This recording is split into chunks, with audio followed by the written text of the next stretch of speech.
Mark লিখিত সুসমাচার 6 অধ্যায় 41 পদে ঈশ্বরের বাক্য।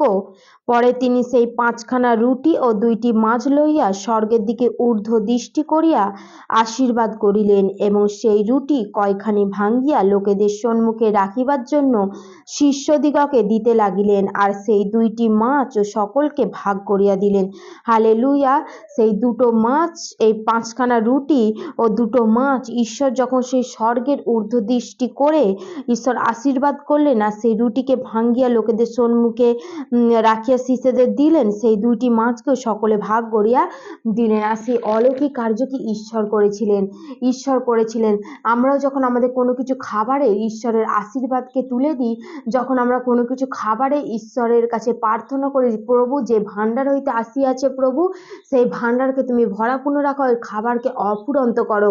সেই জলকে দ্রাক্ষারস করার বিষয় যদি আমরা দেখি, সেখানেও ঈশ্বর অলৌকিক কার্য করেছিলেন। আর আমরা যখন ঈশ্বরের কাছে প্রার্থনা করব, ঈশ্বর তখন আমাদের জীবনে সে অলৌকিক কার্য করবেন। হালেলুয়া। মহান ঈশ্বরের ধন্যবাদ।